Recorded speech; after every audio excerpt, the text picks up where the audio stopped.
सबसे पहले मैं आप ही से जानना चाहूंगा, आपने अभी ये पता नहीं इतने सारे बयान हमने चलाए, आपने सुने कि नहीं सुने? बहुत सारे नेताओं को, लगभग सारी पार्टियों के नेताओं को ये लग रहा है हाँ मैंने जी कि कुछ गड़बड़ हुई है, जांच कीजिए, कुछ तो है जो छिपाया जा रहा है। किसी ने कह दिया कि मौत और हत्या का फर्क मिट गया, किसी ने कहा एक मजहब के लोगों को मारा जा रहा है, सामान्य मौत नहीं है। क्यों? दिल का दौरा पड़ने से मौत हुई है ना उसकी, क्यों इतना शक? जी भाई साहब, मैं सुन करके ये विचार मन में कर रहा हूं कि हमारे देश में, हमारे समाज में ये परंपरा भी है कि अगर किसी व्यक्ति की मृत्यु हो जाती है तो सभी लोग संवेदना प्रकट करते हैं और करना भी चाहिए। ये तो अच्छी बात है और ये सुखद बात है कि पार्टी वगैरह सब बात पीछे रह जाती है। मरने के बाद सामान्यतः हमारे समाज में ये भी परंपरा है, किसी की बुराई नहीं की जाती है। लेकिन एक बात आपसे बताऊं कि जुडिशियल कस्टडी में ये डेथ हुई है, यानी कि जेल जो है वो जुडिशियल कस्टडी मानी जाती है कि मतलब जज साहब के आदेश से जेल में कोई व्यक्ति रह रहा था। तो ऐसी हालत में जब भी कोई मृत्यु होती है, चाहे वो किसी भी कारण से हो, चाहे नेचुरल डेथ हो या कोई अन्य कारण से भी हो, एक्सीडेंटल हो, तो भी नियम है कि उसकी पूरी जांच, मजिस्ट्रेटी जांच होगी कि क्यों, कैसी, किन परिस्थिति में यह मृत्यु हुई है जी। तो वो तो स्वाभाविक है, होना भी चाहिए। अब बची दूसरी बात कि अगर किसी व्यक्ति के मन में यह शंका है कि इसमें कोई फाउल प्ले है या कोई गड़बड़ है, किसी ने मतलब उनको मार दिया है, अगर ऐसा लगता है तो इसके लिए एक प्रोविजन है कि डॉक्टरों द्वारा पोस्टमार्टम कराया जाता है जी। तो ये नहीं, उसमें भी सवाल उठा दिया गया है सर। मुख्तार अंसारी के बेटे ने कहा है कि हमको यूपी में हुआ पोस्टमार्टम और यूपी के डॉक्टरों पर बिल्कुल भरोसा नहीं है, दिल्ली एम्स के डॉक्टरों से पोस्टमार्टम कराया जाए।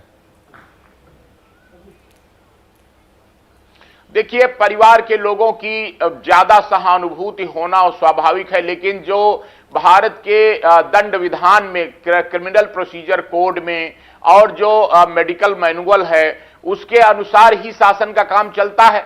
लेकिन अगर यह इस प्रकार की शंका किसी ने उठाई है तो यह काम फिर होता है न्यायालय का, जिसके कस्टडी में कोई व्यक्ति, कोई मुलजिम जेल में है, बल्कि मुलजिम क्या, बंदी कहें, क्योंकि उनको सजा हो चुकी थी। तो ये न्यायालय का अधिकार है, काम है कि उनके आवेदन पर वो तय करें कि क्या बाहर से कोई डॉक्टर लाने की जरूरत है।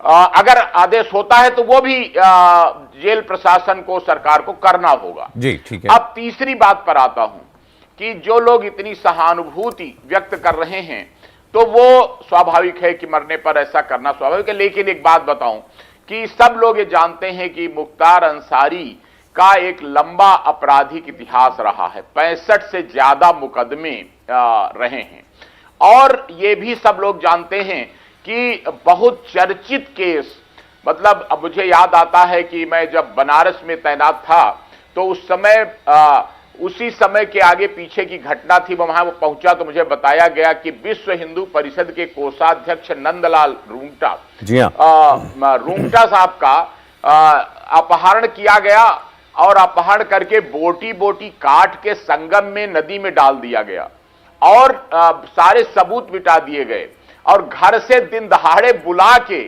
ले जाया गया था। उसमें मुख्तार अंसारी का नाम आया, मुकदमा चला, कार्रवाई हुई और इतना ही नहीं, फिर आपने पूरे यूपी का मशहूर केस कृष्णानंद राय का सुना होगा कि गलती क्या थी, कृष्णानंद राय विधायकी जीत गए। जी हाँ। तो इसके कारण उनको भून दिया गया, काफिले में ले जाकर के गोलियों से भून दिया गया।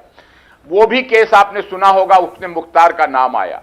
फिर वो भी केस आपने सुना होगा कि बीच हजरतगंज चौराहे पर लखनऊ में आर.के. तिवारी जेल सुपरिंटेंडेंट थे, पीसीएस अफसर थे जेल विभाग के, और उनको राजभवन से निकल रहे थे दिन दहाड़े, गुंडों द्वारा गोली मारकर उनकी हत्या कर दी गई और उस हत्या के बाद उनकी मृत्यु हो गई।